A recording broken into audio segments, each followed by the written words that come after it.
बिस्मिल्लाहिर्रहमानिर्रहीम। अस्सलाम वालेकुम। टॉकेट 7 के साथ मैं हूँ एतजाज़ नकी और मेरे साथ मौजूद हैं सज्जाद तरीन साहब। नाज़रीन, आज के प्रोग्राम में हम सबसे पहले जिक्र करेंगे कि आज वज़ीर-ए-आज़म इमरान खान की ज़ेर सदारत कोर कमेटी का इजलास हुआ है और उसमें मुख्तलिफ इशूज़ पर ब्रीफिंग दी गई है वज़ीर-ए-आज़म को और कुछ अहम फैसले किए गए हैं, उसको शामिल गुफ्तगू करेंगे। इसके साथ साथ हम महंगाई का जिक्र करेंगे कि आज फिर LPG की कीमत में भी इजाफा कर दिया गया और दूसरी जानिब एहतजाज और धरने महंगाई के ख़िलाफ़ जारी हैं। आज मुल्तान में ख़वातीन ने एहतजाज किया है। महंगाई की इस वक्त क्या सूरत हाल है उसका भी जिक्र करेंगे। और इसके साथ साथ मुफ्ती मुनीबुर रहमान ने आज कराची एयरपोर्ट पर गुफ्तगू की है और जो मुआहदा हुकूमत के साथ हुआ है उसके हवाले से और जो मुतालबा था उस हवाले से उन्होंने बात की है, तो उसको भी शामिल गुफ्तगू करेंगे। आज कुछ बातें उन्होंने की मुतालबात के हवाले से कि उसको सही अंदाज में पेश नहीं किया गया और मुतालबात के हवाले से भी झूठ बोला गया, उनका ये कहना है, तो इसको शामिल गुफ्तगू करेंगे। इस पर पाकिस्तान पीपल्स पार्टी के मारूफ रहनुमा मुस्तफा नवाज खोखर साहब, उनकी भी स्टेटमेंट मौजूद है। और इसके साथ साथ पॉली क्लिनिक का वो मामला जो कि हम अपने प्रोग्राम में गाहे बगाहे उठाते रहे हैं उसका फॉलोअप पर भी आज बात करेंगे। सजाद से सबसे पहले तो आज कोर कमेटी का इजलास हुआ है और ज़ाहिर है उसमें मुआशी सूरत हाल का भी जायज़ा लिया गया, दीगर उमूर पर भी बात की गई, लेकिन उसमें दो अहम मामले, एक तो मुआशी सूरत हाल है, दूसरा बल्दियाती इंतखाबात के हवाले से भी फैसले हुए हैं। और फवाद चौधरी साहब ने आज ये बताया है कि बल्दियाती इंतखाबात पंजाब में बिलखुसूस होंगे और डायरेक्ट इंतखाबात जो होंगे, और ये वो वादा है इमरान खान का जो हमेशा करते रहे वो पूरा होने जा रहा है। एक तो वेलकम बैक, आप आ गए हैं छुट्टी काट के, तो मैंने समझा ज़रा कोई थोड़ी सी आपकी फॉर्म थोड़ी सी कमज़ोर होगी, लेकिन आप फुल फॉर्म में हैं जिस तरह आप क्वेश्चन कर रहे हैं। Thank you. अच्छा, बात ये है एतजाज़ साहब कि ये जो बल्दियाती इंतखाबात हैं ये बुनियादी तौर पे प्राइम मिनिस्टर इमरान खान इनके बहुत हामी रहे हैं। जब वो अपोजिशन में थे वो ये कहते थे कि बल्दियाती निज़ाम जो है वो होना चाहिए ताकि लोगों के मसाइल उनकी दहलीज़ पर हल हों। इस हवाले से वो लंदन और यूरोप की बहुत मिसालें देते थे और फरमाया करते थे कि मैं तो अपनी ज़िंदगी के 40 साल वहाँ क्रिकेट खेलता रहा हूँ, मैं देखता रहा हूँ। और बाज़ दफ़ा तो वो नाम लेके कहते थे कि लंदन का मेयर जिस तरह बाख्तियार है, कराची, लाहौर, मुल्तान और ये बड़े शहर जो हैं इनका मेयर इस तरह होना चाहिए। तो ख्याल ये किया जा रहा था कि जिस तरह प्राइम मिनिस्टर इमरान खान कह रहे हैं और जिस तरह उनकी ख्वाहिश है, शायद ये आएंगे तो बल्दियाती इंतखाबात बहुत बेहतर तरीके से हो जाएंगे और लोगों के मसले हल हो जाएंगे। लेकिन आप देख लें कि जब से ये आए हैं और बल्दियाती इंतखाबात के हवाले से इनकी कोई ज़्यादा दिलचस्पी नज़र नहीं आई। KP में और पंजाब की तो इनकी हुकूमतें थी ना जी, तो वहाँ पर भी इन्होंने कोई ज़्यादा सरगर्मी नहीं दिखाई। लोग कोर्ट में चले गए और बड़े एक लंबी दास्तान है, अगर वो बयान करनी शुरू करो तो टाइम ही ख़त्म हो जाएगा प्रोग्राम का। कोर्ट के अहकामात भी आए उसके बावजूद भी, लेकिन इनका कोई इतना शौक़ नज़र नहीं आया था। आज जो कोर कमेटी हुई है उसके बाद जो फवाद चौधरी साहब ने गुफ्तगू की है उससे यकीनन एक उम्मीद पैदा होगी कि मुल्क को एक अच्छा बल्दियाती निज़ाम दिया जाएगा। पंजाब में भी बल्दियाती इलेक्शन होंगे और KP में भी होंगे, और क्योंकि बलूचिस्तान में भी जो इनकी इत्तेहादी हुकूमत और ये शामिल हैं और वहाँ भी इंतखाबात होंगे, जहाँ इनकी हैं वहाँ तो होने चाहिए ना। और बल्दियाती निज़ाम का एक अच्छा मॉडल होना चाहिए जो यहाँ अगर कामयाब हो गए तो फिर मेरा नहीं ख्याल कि सिंध में और बाकी जगहों पर भी ना हो, वहाँ भी होंगे। अच्छा, तो ये एक अच्छी बात है कि बल्दियाती निज़ाम जो है वो यहाँ भी हो, वहाँ AJK में भी हो, GB में भी हो, हर जगह हो, ताकि लोगों के जो मसाइल हैं वो लोगों के घर की दहलीज़ पर हों। और ये नाली सड़क बनाने के जो पिछले 70 साल से मसले मसाइल हैं ये MNA MPA के हवाले किए हुए हैं, फिर इनको फ़ंड्स जारी ना हो तो MNA MPAs आपको पता है बजट के मौके पर नाराज़ हो जाते हैं। जब बजट हुकूमत लाती है तो ये नाराज़ हो के 40 का ग्रुप 70 का ग्रुप बैठ जाता है, एक किस्म की वो ब्लैकमेलिंग टाइप हो जाती है। फिर वो अपने मुतालबात अपनी स्कीमें रखते हैं और प्राइम मिनिस्टर जो है फिर उनके मजबूर होते हैं क्योंकि बजट पास कराना होता है तो उनकी स्कीमें मंजूर करनी। ये देखें, बात यह है कि 18वीं तरमीम के तहत जो अख्तियारात सूबों को दिए गए हैं वो अख्तियारात आप डिस्ट्रिक्ट सतह पर भी जाने हैं, लेकिन बदकिस्मती से वो अख्तियारात डिस्ट्रिक्ट सतह पर जा नहीं रहे। और अगर प्राइम मिनिस्टर इमरान खान ये कर देते हैं और सारे मामला जो हैं वो डिस्ट्रिक्ट लेवल पे चले जाते हैं तो ये बहुत अच्छी बात हो जाएगी। अच्छा, इसमें एक सवाल ये है कि चूंकि ये पहले ये था कि इनडायरेक्ट इलेक्शन हो सकते हैं, मेयर का जो इलेक्शन होगा और वो इलेक्ट होगा, तो उसमें एक तो इनडायरेक्ट का फार्मूला है, एक डायरेक्ट का फार्मूला है। अब इन्होंने ये कहा कि बिला वास्ता इंतखाबात होंगे, यानी अवाम जो है वो अपना मेयर जो है वो इलेक्ट करेगी। तो इससे आप क्या समझते हैं कि कितने मुस्बत या मनफी असरात? देखें, हम लंदन नहीं है, ठीक है, हमारे यहाँ बहुत मसाइल हैं और हमारे यहाँ बहुत सारे ही इलेक्शंस में आपको पता है मसाइल नज़र आते हैं। फिर हमारे यहाँ मतलब डायरेक्ट इलेक्शन कराने के लिए हल्का बहुत बड़ा हो जाएगा, उसको किस तरह मैनेज किया जा सकता है, ये तजर्बाती तौर पर एक करना चाहते हैं, ये करके देख लें कि वो कैसे लगता है कैसे नहीं लगता। लेकिन ये जो भी निज़ाम आए उसको जल्द से जल्द आना चाहिए और लोगों के मसाइल हल होने चाहिए। ये देखें, जब लोगों के मसाइल हल नहीं होते और मामला MNA MPs के पास होते हैं कि जी किसी ने सड़क ठीक करानी है, किसी ने सीवरेज ठीक कराना है, किसी ने लाइट लगवानी है, किसी ने गैस का कनेक्शन लगवाना है, तो वो लोगों के लिए ख्वाब बने हुए होते हैं, वो भाग रहे होते हैं MNA MPA के पास, जबकि ये डिस्ट्रिक्ट सतह पर, कॉर्पोरेशन की सतह पर ये चीज़ें हल हो जानी चाहिए। बिल्कुल सही। तो ये इकदाम जैसे भी हो, मैं समझता हूँ ये होना चाहिए। ये काम आगे चलेगा तो इसमें और बेहतरी आ सकती है। देखें, जनाब मुशर्रफ ने एक दिया था, बाद लोग कहते हैं वो बहुत अच्छा बलदियाती निज़ाम था, लोकल गवर्नमेंट का बहुत अच्छा था, बाद लोग उसके जो है मुखालिफ हैं, वो कहते हैं नहीं, उस पर तनकीद करते हैं। तो एक निज़ाम चलना चाहिए, वो जैसे चलता रहेगा उसमें बेहतरी तो फिर आती जाएगी ना वक्त वक्त साथ। लेकिन बदकिस्मती ये है कि यहाँ जो डिक्टेटर आए हैं उन्होंने बलदियाती इलेक्शंस कराए हैं, जमहूरी हुकूमतें जो भी आई हैं उन्होंने इतनी अहमियत नहीं दी बलदियाती इदारों को, जबकि मैं समझता हूँ कि अब प्राइम मिनिस्टर इमरान खान अगर अहमियत दे रहे हैं तो ये उम्मीद की जा सकती है कि हुकूमत जो है बलदियाती इंतखाबात कराएगी और लोगों की जो एक ख्वाहिश है कि उनके मसले डिस्ट्रिक्ट सतह पर ही हल हों, वो वहीं हल होना शुरू हो जाए। अच्छा, इसका तो जाहिर है पंजाब की ये बात कर रहे हैं, KPK और बलूचिस्तान का भी जैसे आपने कहा वहाँ पे भी ये हो सकता है, उनको करना चाहिए। हम सिंध की बात करें, वहाँ पे पीपल्स पार्टी की ज़ाहिर हुकूमत है, वहाँ पे हालांकि ख़ुद पीपल्स पार्टी इस पर एतराज़ात करती रही है PTI हुकूमत पर कि ये बलदियाती इंतखाबात के बड़े हामी थे, तो ये क्यों नहीं करवा रहे। जो पीपल्स पार्टी के पंजाब के वर्कर हैं वो ये तनकीद करते हुए दिखाई देते हैं, सिंध में क्यों नहीं करवाए जा रहे। देखिए, पीपल्स पार्टी जो है ना, वो को बलदियाती इंतखाबात के हवाले से कभी ऐसा नहीं हुआ कि उनकी जब मुल्क में भी हुकूमत रही है पूरे में, तो उन्होंने कहीं को बलदियाती निज़ाम का कोई इतनी वो की हो। लेकिन प्राइम मिनिस्टर इमरान खान का तो अपना एक मौक़िफ़ था ना इन हवाले से, तो ये इनको कराना चाहिए। जब ये कराएंगे, देखिए एक सूबे में अगर एक निज़ाम अच्छा चल जाता है, उसमें बेहतरी हो जाती, तो दूसरे सूबे के अवाम मुतालबा करना शुरू कर देंगे। फिर पीपल्स पार्टी बेशक ना चाहे, लेकिन न चाहते हुए भी उनको इलेक्शन कराने पड़ेंगे और बलदियाती इलेक्शन होने चाहिए, हर जगह होने चाहिए ये, ताकि ये जो देखें, एक बलदियाती इंतखाबात होने चाहिए। दूसरा, बलदियाती इंतखाबात में एक चीज़ से हमें किसी तरह प्राइम मिनिस्टर इमरान खान बचाएं इन लोगों को, गरीब लोगों को, कि एक ऐसा ना हो कि एक बाप जो है वो MNA है, एक बेटा जो है वो MPA है, और फिर जनाब आगे दो भांजे और भतीजे जो हैं वो काउंसलर भी हैं, मेयर भी हैं, नाज़म भी हैं। ये एक फैमिली ना हो, ये दूसरे लोगों को भी आने का मौका दिया जाए ताकि और लोग भी आएँ। और ये बलदियाती इलेक्शन का अमल जो है इसको इतना सस्ता किया जाए क्योंकि गरीब आदमी भी आ सके।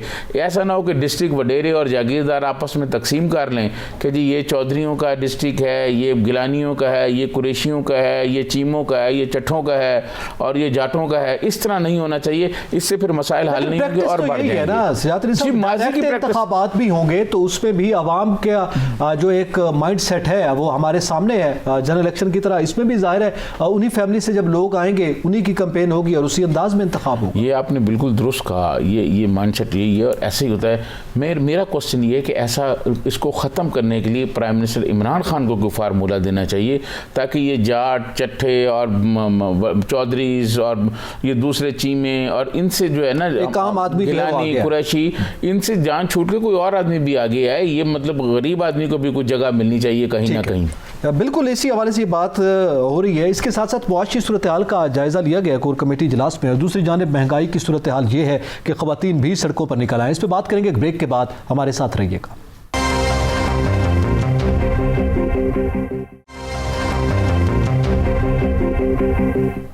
वेलकम बैक नाजरीन, जिक्र करेंगे महंगाई की सूरत हाल का और उसमें जो ताज़ा अपडेट है वो ये है कि LPG की कीमत में 13 रुपये और 20 पैसे फ़ी किलोग्राम इजाफा कर दिया है, जिसमें तकरीबन 155 रुपये से ज़ायद जो है वो घरेलू सिलेंडर और इस तरह कमर्शियल सिलेंडर्स के रेट जो है वो बढ़ गए हैं।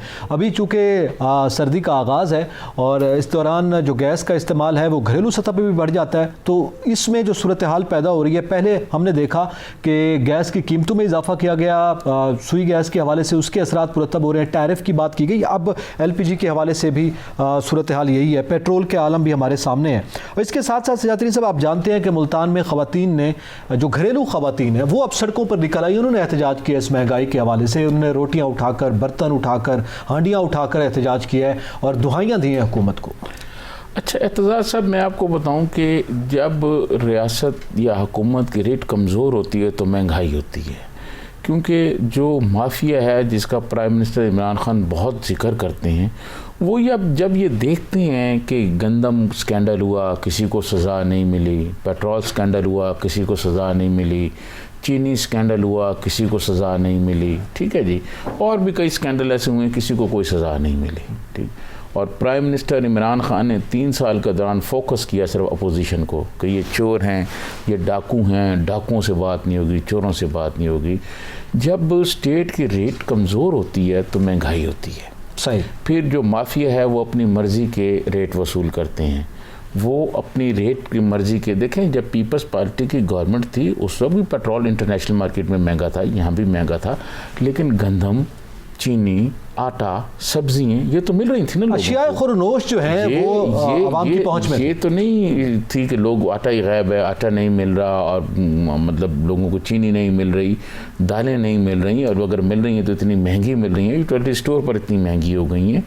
ये जो एक वो जब रेट जो है ना पूरी तरह उस पर कायम नहीं होती हो, कायम ना हो, तो उसके बाद ये सिलसिला शुरू नहीं, तो फिर भी ये तो वही बात है ना, माफिया जो है वो ज़्यादा सरगर्म हो गया है और माफिया कंट्रोल में नहीं आ रहा हुकूमत का। जी, ये बिल्कुल उसकी सज़ा नहीं है ना, किसी को कोई सज़ा नहीं मिली। जितने स्कैंडल मैंने आपको बताए, किसी को तो बैड गवर्नेंस का नतीजा है। 2-4 लोगों को पकड़ के लटका दिया जाता, ठीक है, तो कैसे होता। अब हमारे मुल्क में डॉलर नहीं मिल रहा, डॉलर कहाँ से चला गया है, और हम चीज़ें जो हैं वो इंपोर्ट करते हैं। आपको मैं इंपोर्ट लिस्ट देख रहा था, उसमें महंगे महंगे चॉकलेट हैं, महंगे महंगे शैम्पूज़ हैं, महंगे महंगे कुत्ते और बिल्लियों की खुराकें हैं, जो यहाँ एलीट क्लास और सुपरा एलीट क्लास जो है वो होती है और बहुत महंगी है, उस पर हमें बड़ा बिल देना पड़ता है। बैन कर दिया जाए उसको। और एक दूसरा, यहाँ इन्होंने स्टेट बैंक का एक आदमी है गवर्नर जो है बाकर रज़ा साहब। बाकर रज़ा साहब आपको याद होगा, जब आए थे बाकर रज़ा साहब, तो उस वक्त मैंने ये कहा था अपने प्रोग्राम में कि ये मिस्र में जो कुछ करके हैं, मिस्र में लोग बाहर निकले, इनके खिलाफ एहतजाज किया तो इनको वहाँ से निकाला गया। ये बुनियाद पर IMF के लोग होते हैं, इनको इससे कोई गर्ज नहीं है कि प्राइम मिनिस्टर इमरान खान क्या चाहते हैं, इनको इससे कोई गर्ज नहीं है कि अवाम की सूरत हाल क्या है। वो IMF का जो लाइन ऑफ एक्शन है उस पर अमल दरामद करते हैं, ठीक है, और उस पर अमल दरामद करते हुए जो है पैसे का जो रेट है वो गिरता जा रहा है, डॉलर बढ़ता जा रहा है। जब डॉलर बढ़ता है तो फिर महंगाई हर तरफ होती है, एक तरफ ये महंगाई, दूसरी तरफ वो जो मैंने आपको बताया कि रेट कमज़ोर है। रेट कमज़ोर होने की वजह से मुख्तलिफ जो माफियाज़ हैं वो उन्होंने अपने अपने रेट्स बनाए हुए हैं। ख़ुद इस हुकूमत के लोग शामिल हैं दवाइयों की कीमतें बढ़ाने में। उनके खिलाफ क्या हुआ? चीनी कियानी साहब पर जो इल्ज़ामात लगे उस पर कुछ हुआ?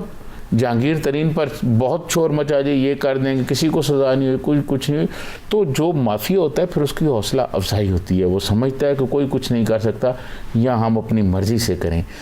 गरीब आदमी क्या कर सकता है? जैसे आज आपने बताया कि घरेलू ख़वातीन सड़क पर आ गई हैं, मुल्तान में फिर हो या पूरे मुल्क में हो, लोग यही करेंगे कि महंगाई के लिए ये सारा कुछ करेंगे, महंगाई ये सारा कुछ। तो मैं समझता हूँ कि 3 सालों के दौरान इस हुकूमत ने महंगाई को कंट्रोल करने के लिए कोई जामिया पॉलिसी नहीं दी, कोई खाने पीने की चीज़ों को कंट्रोल करने की कोई जामिया पॉलिसी नहीं दी, और आए रोज़ कीमतें बढ़ती चली जा रही हैं और आवाम मुश्किलात का शिकार है। फिर जो डील हो रही है IMF के साथ, डील की बात की जाती है, हमारे वज़ीर ख़जाना स्टेटमेंट दे देते हैं कि जनाब उनकी शराइत सख्त है, ये खुद वो इस चीज़ का एतराफ़ करते हैं, लेकिन उसके बावजूद कुछ चीज़ें मैनेज नहीं कर पा रहे ये। और फिर सजाद तरीन साहब, हम जब मुआशी सूरत हाल का जिक्र करते हैं, आपको पता है गुज़िश्ता दिनों में ये खबर भी सामने आई कि हमारा दोस्त मुल्क है सऊदी अरब, उसने भी पाकिस्तान को खासी इमदाद दी, तो उसका ज़र मुबादला के ज़खायर में बड़ा सहारा मिला। क्या वजह है कि इन चीज़ों के असरात भी आम आदमी तक नहीं पहुँच पा रहे? अच्छा, मैं जो माहिर मईशत हैं डॉक्टर कैसर बंगाली और कुछ और लोगों से मेरी इसमें बातचीत हुई, उन्होंने कहा ये पैसे भी जो सऊदीया से हैं वो भी IMF से भी आ जाएं, वो भी आप देख लीजिए, लेकिन आप ये मत समझिएगा कि जो महंगाई का असर है वो कम होगा इन पैसों से, या महंगाई जो है वो कुछ थोड़ी बहुत लोगों को रिलीफ मिलना शुरू हो जाएगा, ऐसा नहीं होगा। महंगाई इसी तरह बढ़ती रहेगी। अब IMF के कहने पे सारे इकदाम भी हम कर रहे हैं और जो माहिर मईशत हैं वो ये कह रहे हैं कि महंगाई कम नहीं होगी, तो फिर IMF के पैसे लेने से पहले ही हम इतनी शराइतें मान रहे हैं, तो बाद में फिर हमारे साथ क्या होगा? सही है। तो ये बुनियादी तौर पर इस हुकूमत के पास कोई माशी पॉलिसी नहीं है। और नकी साहब, मैं तो बार बार ये कहता हूँ कि IMF के फ्रेमवर्क में रह के कोई हुकूमत जो है वो अवाम के लिए कुछ नहीं बना सकती। हफीज़ शेख वो IMF के आदमी थे, पीपल्स पार्टी के दौर में भी रहे। अब बाकर रजा साहब भी आ गए हैं, रजा बाकर साहब भी आ गए हैं, वो IMF के आदमी हैं। उनको IMF से गर्ज है, यहाँ पाकिस्तान के गरीब आदमियों से इनको कोई गर्ज नहीं, कोई इनको ये सोचते नहीं है गरीबों के बारे में कि गरीबों के साथ क्या गुजर रही है। आप यकीन करें कि लोगों की इतनी मुश्किलात हो गई हैं, प्राइम मिनिस्टर इमरान खान कहते हैं हम रियासत मदीना बनाने जा रहे हैं। आप मुझे बताएं, रियासत मदीना में कोई हुक्मरान इस तरह सोच सकता था कि रियाया उसकी के पर इतना जुल्म हो रहा हो, महंगाई के कोड़े बसाए जा रहे हैं और रियासत मदीना बनाए जा रहे हैं, मजहब कार्ड हर जगह आप इस्तेमाल करते जा रहे हैं, ठीक है। और लोगों को कहते हैं रियासत मदीना। भाई रियासत मदीना के हुक्मरान जो थे वो फिर 300 कनाल के घर में नहीं रहते थे, वो भी फिर उसी तरह ही रहते थे लोगों के साथ और लोगों को जवाब देते थे। ये कोई बात नहीं है कि आप कहें जी मैं रियासत मदीना बना रहा हूँ और महंगाई जो आपसे कंट्रोल नहीं हो रही। अच्छा, महंगाई के हवाले से अभी आपने ये एक वजह बताई है कि IMF की, जाहिर है IMF का जो फ्रेमवर्क है उसके अंदर रहते हुए कभी भी महंगाई कंट्रोल नहीं हो सकती, वो अपनी जगह पर है। जब हम पेट्रोलियम मसनूआत की कीमतों की बात करते हैं तो हुकूमत की जानिब से ये मंतक पेश की जाती है कि जनाब इंटरनेशनल मार्केट्स में चूँकि रेट्स बढ़ गए हैं उस वजह से और दीगर मुल्कों के मुकाबले में यहाँ कम रेट्स हैं। ये जो अभी हमें सहारा मिला है, अभी हमने जिक्र किया एक अमाउंट का, सऊदी अरब के साथ हमारी हुई, वज़ीर आज़म ने वहाँ दौरा किया, उसके बाद पेट्रोलियम मसनूआत की जो कीमतें हैं या उसमें जो कहीं कोई डेट्स का था या पेमेंट्स का मामला था वो मौखर किया गया है।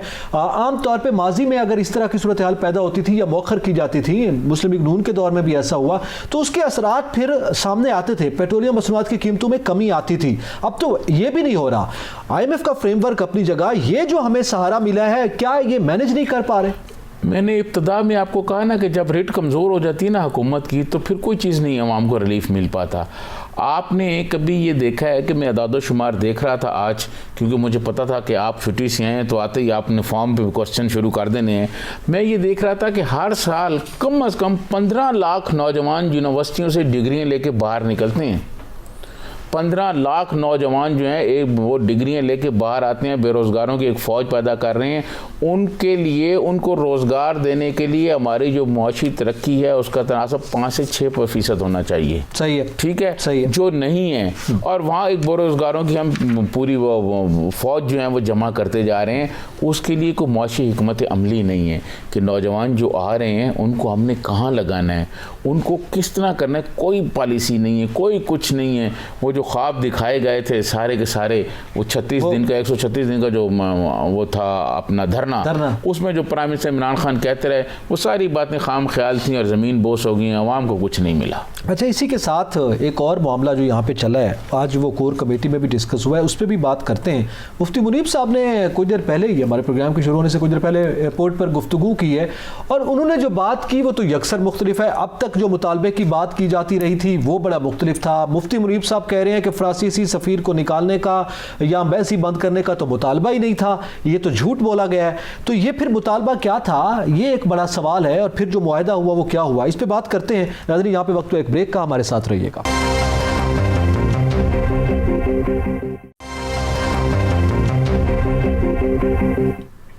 वेलकम बैक नाज़रीन। जिक्र करेंगे मुफ्ती मुनीबुर रहमान ने कुछ देर पहले जो एयरपोर्ट पर गुफ्तगू की है और मुआहदे के हवाले से भी उन्होंने जिक्र किया है, लेकिन ज़ाहिर है वो मंजर आम पर नहीं आया। लेकिन उन्होंने बात करते हुए ये बताया कि फ्रांसीसी सफ़ीर के निकालने का या एम्बेसी बंद करने का मुतालबा जो है, ये जो खबर चलाई गई थी ये झूठ पर मबनी है। क्या कहा मुफ्ती साहब ने, आइए ज़रा सुनते हैं।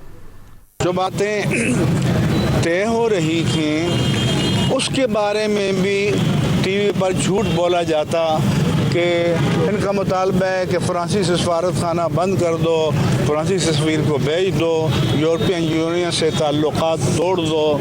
ये झूठ था, सरासर झूठ था, किस्म था। तो जब हुकूमत के बाइख्तियार लोग पब्लिकली झूठ बोलना शुरू कर दें तो फिर किसी पर एतमाद कैसे कायम हो। अब सजात अली साहब, आपने ये बात सुनी है, मुफ्ती साहब जो बात कर रहे हैं, क्या कहा जाए इस पर, क्योंकि मीडिया पे तो वो जिस दिन से प्रेस कॉन्फ्रेंस कर रहे हैं कि वो मीडिया वो कहते हैं कि जनाब बातें फैलाता है, ये अब कह रहे हैं किस बात पे यकीन किया जाए? देखें, बात यह है कि अगर ये मुफ्ती साहब की बात दुरुस्त है तो फिर शेख रशीद को सैक कर देना चाहिए फौरी तौर पर, वज़ीर दाखिला के ओहदे से हटा देना चाहिए उनको कि उन्होंने इस कौम के साथ झूठ बोला और आइन के 62-63 के तहत वो बिल्कुल MNA रहने के भी नहीं, सादिक अमीन भी नहीं रहे। सही, क्योंकि इसी बात पर ही जाता है ना 62-63 जो है, ठीक है जी। तो ये बहुत बड़े हामी भी हैं रियासत में 62-63 के, ये शेख रशीद साहब जो हैं।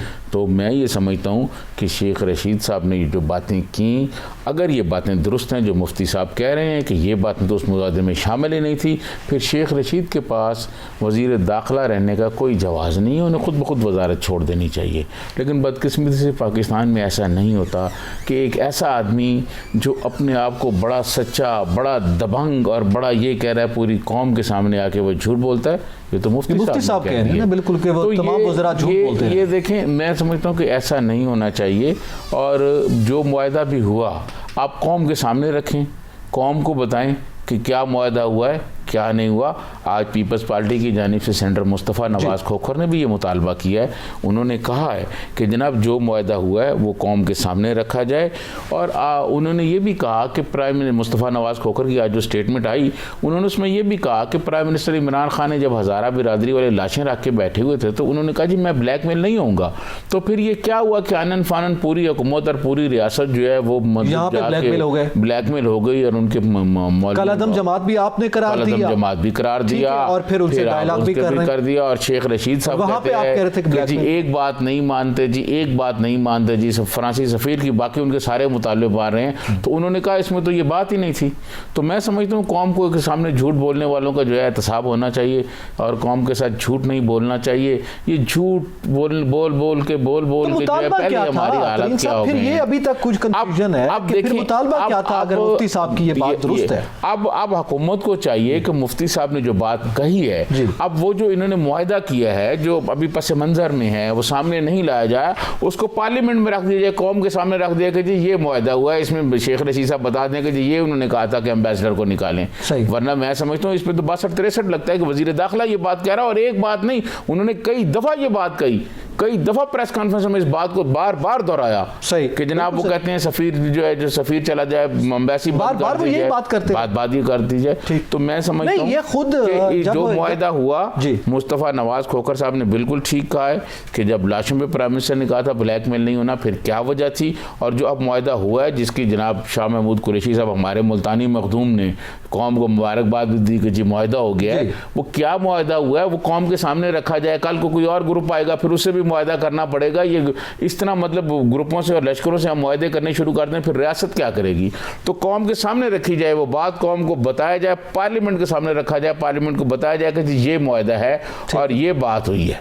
ये मुआहदा भी सामने रखा जाए, मुतालबा भी सामने आए, और मेरे ख्याल में ये फिर मुआहदा करने वाले जो फरीकैन थे वो कौम को आगाह करें कि एक तो मुआहदा क्या हुआ था ये तो हुकूमत वाजे करे, और मुतालबा क्या था मेरे ख्याल में ये भी मुफ्ती साहब को वाजे कर देना चाहिए था। बहरहाल आने वाले दिनों में मजीद इस पर देखते हैं। मुस्तफ़ा नवाज़ खोखर साहब जो मुतालबात कर रहे हैं वो बिल्कुल दुरुस्त हैं। इसके साथ साथ सजाद तरीन साहब ये मामला भी है पॉली क्लिनिक का, जो आप खबर ब्रेक करते रहे हैं, उसका फॉलोअप होता रहा, उस पर एक्शंस हुए हैं, और काफ़ी हद तक कौम का जो ज़ाय शुदा पैसा था वो बचाने में आपने बड़ी मदद की है। अब ये जो एक और फॉलोअप है कि AGPR ने उनकी कंपनियों की अदायगियाँ भी रोकी हैं, क्या मामला है? मैं आपको अर्ज़ करूँ, मैं वो पहले आपको बताता हूँ पॉली क्लिनिक के बारे में बाकायदा नैप और FIA में जो हमने यहाँ स्टोरियाँ की उस पर इंक्वायरी शुरू कर दी है। नैप और FIA के लोग जो हैं वो मुख्तलिफ डॉक्टरों से पूछ भी कर रहे हैं, मुख्तलिफ को नोटिस भी आए हुए हैं। और ये भी आपको बताता चलूँ कि 2 डॉक्टर जो हैं वो उन्होंने बरी इमाम दरबार के साथ एक मलंग बैठते हैं, वो उनके पास जो जाते हैं और जादू तावीज़ भी करा रहे हैं। अच्छा। तो शायद कुछ जादू जवीद कुछ जंतर मंतर से उनकी जान छूट जाए, इस इंक्वायरी से वो बच जाएँ, लेकिन वो बचेंगे नहीं। सेनेट की स्टैंडिंग कमेटी जो हेल्थ है वो गई थी पॉली क्लिनिक में, और उन्होंने पॉली क्लिनिक की हालत देखी तो बहुत अफसोस का इजहार किया था। उस वक्त उन्होंने ये पूछा कि आप किस तरह हॉस्पिटल को चला रहे हैं। देखें, हॉस्पिटल जो है ना वो कोई कबाड़िया नहीं चला सकता, हॉस्पिटल डॉक्टर चलाते हैं। बिल्कुल सही, ठीक है। आप पीर वदाई से जाके कबाड़ खाने से 2 कबाड़िए पकड़ के ले आए, उनको कहें जी आप हॉस्पिटल चलाएं, कबाड़ी हॉस्पिटल नहीं चलाता, हॉस्पिटल डॉक्टर चलाते हैं।